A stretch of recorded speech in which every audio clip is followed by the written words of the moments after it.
getting a elevator door panel. I noticed that last week for the first time. Partner Jim Kelly, so I don't know if that's a jinx. There are 2 elevators up on that floor, and there's one of each of us. Is the other one Jim? The other one is Jim. Not here, is it? Is that the one further? Is that the one further down, or is the one further down? I mean, not the one on the opposite side. Right. There's 2 that are. Thank you. That's a loaded question. I sometimes do that. Good say. Yeah. Good. Something novel that people know about me, Jared. I'm a sneaky 220 pounds. I'm a not so sneaky 178. So if they're, first of all, thank you. Unnecessary. I'd love it. That'd be great. If they were big, What's up, PJ? I sat there one day. I was like, How are you? We're here. You fit on that little sled anyway. Charlie doing? Cats are the greatest thing. So no, that's how it should be. Yeah, that's right. We were talking about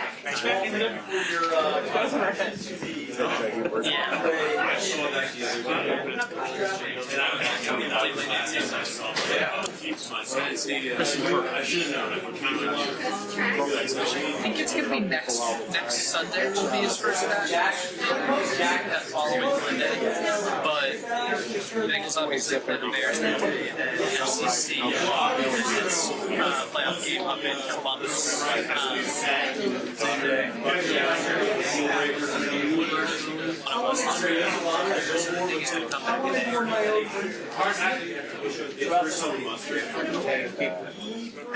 Concentrate so much on football. So I was driving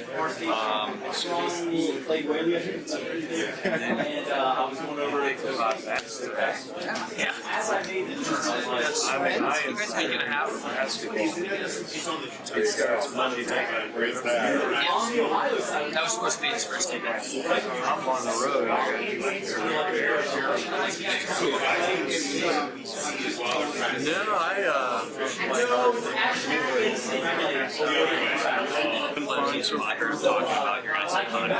I'm getting a picture of this. I have 6 a.m. It's like the first game of the year.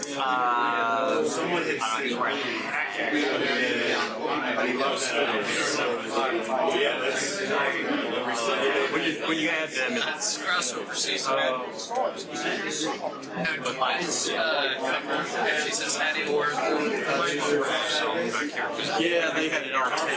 is that in there too? 19. That's the beauty.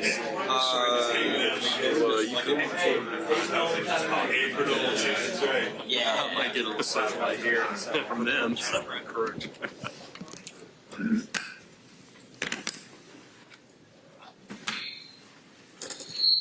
Okay, right away. Zach, what's the plan for Trey Hendrickson? Yeah, we'll just see. We'll take it day to day right now. We'll practice. We'll see. If anything, it'd be limited.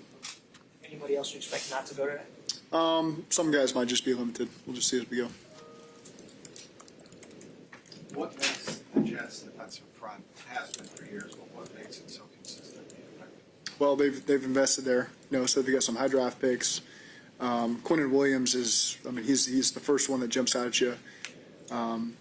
I've always liked Harrison Phillips. Their edge guys do a great job coming off the edge as well. So just starting with that front four is a problem, and they get a lot out of them. They're very disruptive. Their defense has played really well. I mean, you just watch, especially these last 2 weeks, they've really limited these offenses in terms of points on the board and made things difficult for you. So they've got a lot of talent behind those guys as well. But I think they've done a nice job limiting teams, starting with their front. Are they equally effective against the pass and run? Yeah. From what you Yeah, see? they're hard. Everything's difficult. Everything's difficult. If you give them a chance, they'll be very disruptive in the pocket, affect your passing game. You got to be very mindful of how you attack them. Had you known Aaron Glenn before he was on Dan's staff? No, I've always known who he is. A&M guy, coach there. I coach there. I mean, but no, I don't know. What's the difference, or how much of a difference does it make if it's Justin Fields versus Tyrod Taylor? They're both talented players, capable of leading their team. Played them both a lot. with different teams. And so, again, they're both challenging, and whoever's out there is out there, and we got to be ready for them. You just prepare for both, I assume. Yeah. They're not announcing the starter for competitive advantages. Does it make a big difference if you guys know who the starter is on Wednesday? Does that make it? No, I think you got to be ready for both of them. Are you able to announce your starting guards for this week? Or? I won't do that quite yet.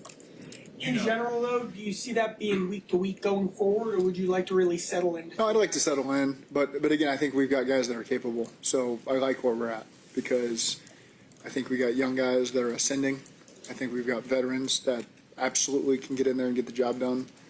So I feel really comfortable with where we're at there. What have you seen from Jalen Rivers in his move to guard? Obviously, he started off as a tackle in his move to guard. I mean, he played both in college, and so again, great film as a guard, and so we like him in there as a pass protector. I think he's improving in the run game as well. So really smart guy, very mature for a rookie. I don't really look at him that way. I guess just the way he conducts himself and seems very mature. Seems like an experienced player, and so again, he's just continuing to get better in that. How tough is it to balance young guys developing those two guards versus we need to win Sunday? It hasn't been, well, you're just asking the question for this week, but it's kind of taken care of itself in terms of the injuries so far. And again, you get scout team reps as well. So it's not our reps necessarily that we're calling for the Jets, but whoever's not starting is still in there as a guard, getting work, getting physical work. Whenever we got a scout team card, we're trying our best to call it as we would in our terminology, and so they can work the techniques. And so you still get to assess a player, and whether it's a young guy taking the scout team work, he's still getting reps, and you're investing in getting better. And if it's a veteran player, focus on staying sharp for when your number's called. So there's, even though they're not the starter and getting the starter reps, they're still getting plenty of work on the scout team. Just following up on that, is it hard to fight the urge, whether it be you see the sample size of what you got from maybe your non-starter on opening day like last week compared to what you've seen over a course of 5 weeks? I think those are just always decisions we have to make. I mean, so you can talk about any position and how we're going to handle it differently. I think we're in a good spot. So again, it's not something I'm stressed about. I think we have really good options, and it'll take shape as the week goes. Do you take the long-term view, or is it just simple as whoever gives you the best chance? You guys try to find the answer on who's starting. We're just, again, whatever gives us the best chance to win. Now that you've had Joe Flacco here for a couple of weeks or so, maybe a couple more meetings, a couple more film sessions, what do you notice about just how he goes about that, his demeanor, how interactive he is during those sessions? Consistent, very consistent, never overwhelmed. You know, it's a lot of information being thrown at you. All things that he's been exposed to over the course of his career, maybe just called differently, maybe just operated differently. So he's just getting used to how we do it. But again, you can never tell if it's something he's heard or hasn't heard. His demeanor is always the same, which I appreciate, because there's no, wait, what is that? There's no panic or anything. He's solving the problem. He gets in the huddle. He calls to play with confidence when he's in the huddle, which is critical for the other 10 guys to hear, to have that confidence level in your quarterback. And again, it's just impressed with how quickly he's picked it all up. And again, it always looks effortless. I know it's not. I know he's putting in a lot of work, but that's the feel that it comes off to everybody, and that's a positive thing for us. Is there a point yet where he's saying, here's what I'm seeing, here's what I think, let's try this, or is it more just kind of taking the information and trying to work as well with Sometimes that happens more as the week goes. You know, early on you're giving them the plan, and then as the week goes and you've repped it and you've watched more tape, that's where more of the interactions come from. You're watching post-practice tape after practice, and those guys will have ideas coming out of the quarterback room. And so those are things that evolve over the course of the week. After the game, you spoke about the need to enunciate better and joked about your Oklahoma accent might be giving him trouble. Did you change anything? Did you speak more slowly or anything? No, I just now as the game ended, I know now what was causing issues, what words sounded similar. During the game, it's hard to articulate what is it, because he's on the field, I'm on the sideline. So now that we know that, we don't have to change how we operate. We can just focus in on, all right, here's the 8 plays we have out of that formation. And so when you hear another part of it, it'll ring a bell that, or I can cheat. If I'm saying a Z word, I can, hey, this one starts with a Z. I've done that in my F and X. You know, those are 2 receivers. That's happened over the course of my entire life. If you call an F stick or X stick, quarterback, anybody in this room maybe couldn't hear what I just said, which one. And so you've always had to say, hey, X, like triple X, or F as in Frank. You know, you you'd be shocked at how sometimes you have to do that just to make sure everybody clearly hears what you're saying, and the receivers in the huddle hear that as well. And this is no different than that. What gives you the biggest confidence that y'all will be able to continue the offensive success you've had over the last, say, 6 quarters or so? Well, I think, with the receivers we have, when we do a great job in protection, which our guys have had, and allows us to attack, down the field and get our guys the ball in space, that's critical. And then just continue to build on the run game. We can see the pressure that takes off of everything when you're able to establish a ground game. And so I don't think that's rocket science for anybody, that those are great things to have. But when you can consistently do it and build momentum on that, then you've got a chance to be really successful. You had mentioned you wanted to show the film of Jamar blocking downfield to your guys. I forget when that was. You were excited maybe last Friday. Yeah. How did they respond to that? What was the reaction like in the room? It's not a question and answer session. It's just me showing, and there's not always a lot of verbal feedback that we get. So I know I just want to show our great players doing the little things for everybody else to see. I think we've got a lot of young, talented players that over time will better understand, hey, here's the little things that are getting someone like Jamar to that level and T to that level. And I think the more we can show that, the better. How critical is this stretch going into the bye, this little chunk of games that you have, starting from that Pittsburgh game going into the bye for what y'all want to do this year? Just this game is really all that I care about. We'll focus on whatever's after that. But right now, being able to handle just a little bit of success. We haven't had a lot of success, just a little bit.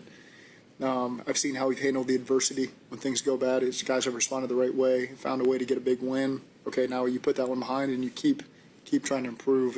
We have not come close to reaching our potential as a team yet, and so that's all important is guys continuing to improve. And so we play our best game against the Jets, and then whatever comes at us after that, we can focus on that. Whenever we ask you about Taylor-Britt, you use the word consistency as the most important with him. What does consistency look like for him? Yeah, well, just from snap to snap, consistency in all areas. I won't get specific with it, but he's a guy I pull for. I want him to do well. I want him to have the opportunity. I want him to take advantage of the opportunity. We've seen what it looks like when it's really good, and I think he's focused on regaining that. You still believe he can help this team? I do, absolutely. How happy or how would you characterize his attitude? His attitude's been good, and again, he understands what we're looking for exactly. And we'll look to see that consistency show up, and I trust that it can. It seems like year to year, early in the season, the run game doesn't have a lot of carryover from the previous year. It seems like you're always having to kind of reinvent that a little bit each year in different ways. Why is that? Do you think that, or maybe it's not, that it seems like it changes year to year where you have to, is it just different personnel or different guys? I wouldn't necessarily agree with that, to be truthful with you. I think the bulk of what we've done is carryover. Maybe it's window dressed a little bit differently, which is more game plan, week-to-week stuff.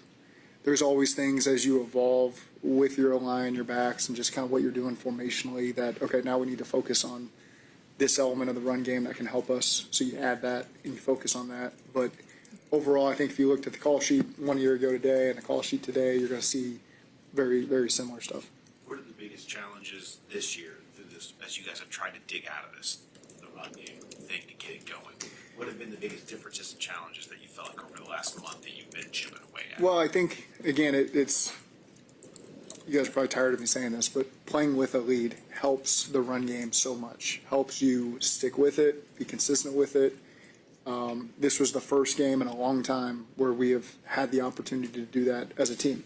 And so, again, having a lead and feeling like every possession is not life or death to stay in this game and be able to just stick with some runs, call a run on 2nd and 10, and not feel like, all right, if we're in a 3rd and 8, we got an issue here. So I think just being able to, as a team, hang in that game and have a lead allowed us to keep sticking with that stuff and give us confidence in that game. And that's just the difference in that game as opposed to the previous 4, where we didn't have enough of that.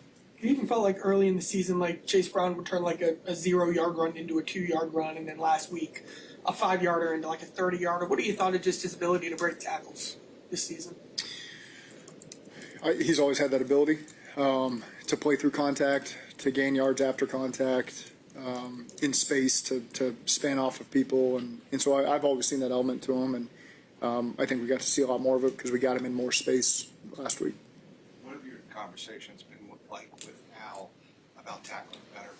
Well, there's not much I need to say about that. I think that's they take that to heart, and Al's done a great job focusing on that, emphasizing it. It's not something we've just let fall by the wayside. It's always been a focus for us, and it's unfortunate when it shows up in the games because it's not where we preach, it's not where we rep. So he does a great job of taking the bull by the horns there. Are you a little bit surprised, though, given how much focus there was on it? And even Al talked about this and some of the players. So much focus in training camp in the offseason, and you're at the point now where you're still looking. I expect us to tackle well. So I guess to your point, are you surprised when it doesn't happen? Anything can happen, and we just got to be better for it. You still feel good about the linebacker combination with Barrett and I do. Features? Yep. Ted was mic'd up for sound last week, and the video compilation on the website's pretty amusing. Can you describe his game persona? His game persona. It's good. Start right there. Good. Always high energy conversations. I think if 3 words describe him, high energy conversations. Anytime I go to him with something, it's a high energy conversation in response, which is great. I like high energy. I don't want dull, don't want to be out here. I want high energy. Let's get this fixed. Yeah, let's do that. Let's stick with this. Ted Karras, high energy conversation. Really in all phases of life.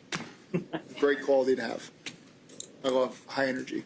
Bring some juice, and Ted brings some juice. And so I appreciate that. Has that been one of the more underrated signings over the years in the culture that y'all wanted to build? Is that how big has he been? Yeah. No, I think that's a good point. How many extensions has he gotten here? 1 or 2? 2? Yeah, 2. He's done a great job. I mean, it's to have a center that cares so much about the nuances of the position and helping lead the group in conjunction with the quarterback, I think is critical. Ted, his dad's a coach. He's the son of a coach. He's invested. So he understands, bringing people along with him, getting the most out of people, doing a great job with communication, solving problems, staying one step ahead of the defense. And I think he's got a great rapport with Joe Burrow and everybody else who's played quarterback with us. They've got trust that he knows what he's talking about. He's done the work leading up to a Wednesday install meeting. He's already watched the tape. He knows. So I think that's I can't rate on a scale of signings who's best and who's not, but certainly glad that we have him. You guys have had such a different schedule from Sunday to Monday to Thursday to 4:30 starts. How nice is it just to have some 1 o'clocks moving forward, knowing, hey, that's our schedule? Yeah, I guess you're right. That's how it goes. And you look at, I'm doing the schedule for the last half of the season, and we're going to deal with more of that.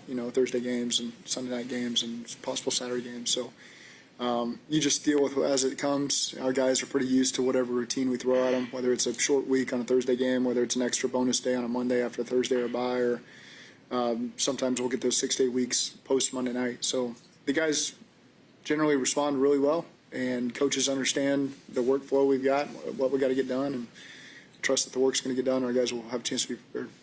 Are you getting closer and closer to that complete game? Where the offense, defense, special teams, everybody's making. I think the beauty of it is we still have a ways to go. Right. I think we won, and I'm thankful for that. But that doesn't mean that it was clean in all 3 phases, and there's not a lot of things that we can improve on, and that's a good thing. That we found a way to win a tight game.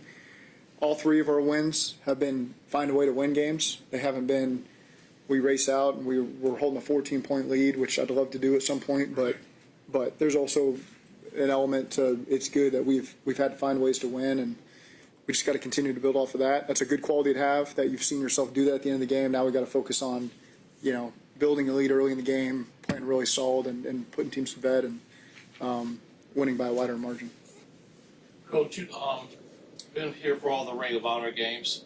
Talk about just what you appreciate about a franchise recognizing players and what they've given to the organization. I think it's important for our current players to see the history, so as they look up there, and I look up there today and I see the names, so I don't know when the names got added, but today was the first time I noticed it.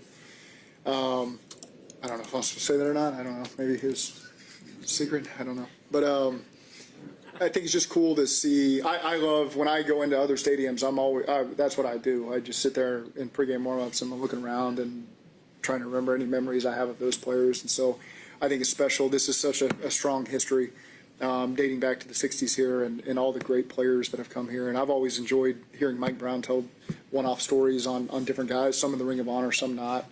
I love that kind of stuff. And so I think it's really cool to recognize our players, to see those names up there forever, those men, to those that are around, to get a chance for their kids and grandkids to see them up there. I think that's spectacular. Mr. Lapham over here, it'll be really neat, for his whole family, Sarah, everybody to get up here and see it up there, and it never goes away. It's like when you win a conference championship in college. I always tell those guys that number stays up there forever. Whatever year you won it, that stays up there forever, and every time you go back, you get to see it. And here in the Ring of Honor, it's the same for these guys that get a chance to see their names up there and never goes away, and pretty special, pretty rare. You think of all the players that play in this league and have impacted every different city. To have your name up there is the best of the best. It's not the 0.1%, it's the 0.00001%. All the guys that have come through this building. So pretty neat. Congrats to Dave. Thank you. Thank you. Zach.